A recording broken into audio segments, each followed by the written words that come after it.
Hi friends, welcome to கனிக்கயிறு channel. இன்றைக்கி நம்ம சேனலில் முட்டை கிரேவி எப்படி செய்து பார்க்கலாம். அதுக்கு வந்து சின்ன வெங்காயம் ஒரு 150 கிராம் உரிச்சு வச்சுருக்கேன். 2 தக்காளி, காஞ்சி மிளகாய் ஒரு 4 காஞ்சி மிளகாய் கிள்ளி வச்சுருக்கேன். கொஞ்சோண்டு சீரகம், சோம்பு, மிளகு. இந்த பக்கம் வானலில் எண்ணெய் ஊற்றி எண்ணெய் நல்லா காஞ்சிடுச்சு. சும்மா இந்த அளவுக்கு தனியாக ஆட் பண்ணிக்கலாம். தனியாக இந்த கலர் மாறின உடனே நம்ம எடுத்து வச்சுருக்க சோம்பு, சீரகம், மிளகு அதை ஆட் பண்ணிக்கலாம். இப்போது சோம்பு, சீரகம், மிளகு, காஞ்சி மிளகாவும் சேர்த்து ஆட் பண்ணிக்கிறேங்க. இது கொஞ்சம் இந்த எண்ணெயிலே கொஞ்சம் கலர் மாற்றோம். இப்போ நம்ம வெங்காயம் சேர்த்துக்கலாம். இந்த வெங்காயம் வந்து நல்லா கலர் மாறணும் ஃப்ரெண்ட்ஸ். கலர் மாறின வரைக்கும் நம்ம வதக்கிட்டு அப்புறம் தக்காளி ஆட் பண்ணிக்கலாம். இது வதங்கிறதுக்கு கொஞ்சம் கூட உப்பு ஆட் பண்ணி வதக்கிக்கலாம். சீக்கிரம் வதங்கி கலர் இருந்தாலும் மாறினோடனே நம்ம தக்காளி ஆட் பண்ணியிருக்கலாம். நான் 2 தக்காளி பழம் ஆட் பண்ணியிருக்கேன். இந்த தக்காளி நல்லா வதங்கட்டும். இதாக கூட தக்காளி போட்டு கொஞ்சம் லைட்டாக வதங்கிங்க. தோல் சுருங்கிடுச்சுன்னா நம்மளுக்கு வதங்கிடுச்சு. இங்கே தோல் எல்லாம் சுருங்கிடுச்சு. இந்த ஸ்பூனில் 1 ஸ்பூன் இஞ்சி பூண்டு பேஸ்ட் ஆட் பண்ணிக்கிறேன். இந்த இஞ்சி பூண்டு பேஸ்ட்டை ஆட் பண்ணி கலரி விட்டுட்டு ஏற்கனவே காஞ்சி மிளகாய், மிளகு போட்டுருக்கேன். அதனால காரமாக இருக்கும். குழம்பு மிளகாய் சும்மா ஆட் பண்ணிக்கலாம். ஏன்னா காஞ்சி மிளகாய், மிளகு அதுவே காரம். இதனால திக்னஸுக்கோசம் குழம்பு மிளகாத்தூள் ஆட் பண்ணியிருக்கேன். இது நல்லா ட்ரை ஆகட்டும்.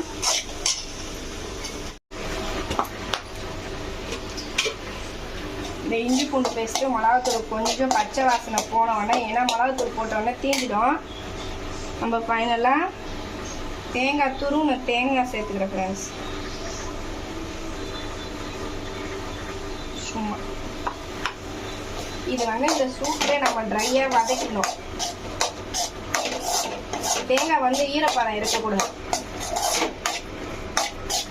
இது நல்லா வதக்கிட்டு நம்ம ஆற வச்சு அரைச்சிடலாம் மிக்சியில்.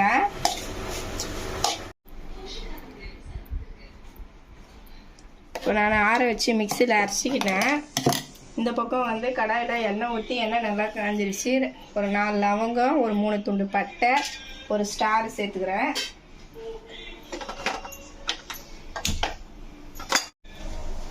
போட்டுட்டு கறிவேப்பிலை ஆட் பண்ணிக்கிறேன்.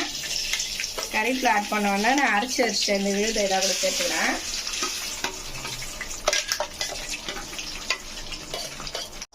இந்த அரைச்ச விழுதை இந்த எண்ணெயிலே சேர்த்து நல்லா நம்ம கலரி விட்டுக்கலாம்.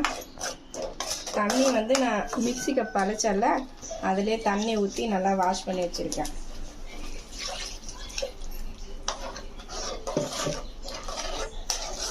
நம்மளுக்கு தண்ணி வேணும்னா சேர்த்துக்கலாம் ஃப்ரெண்ட்ஸ். இது கிரேவி தானே, முட்டை கிரேவி.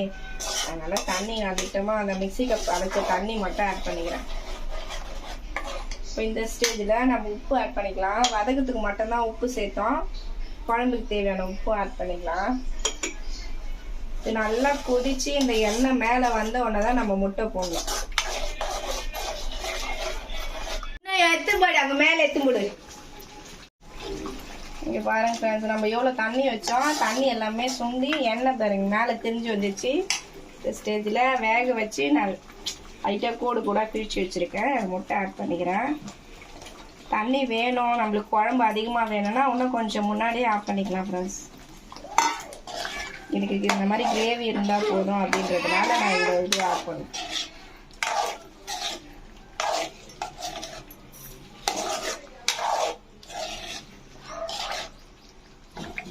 அவ்வளோதான் ஃப்ரெண்ட்ஸ். முட்டை போட்டு நம்ம ஆஃப் பண்ணிடலாம்.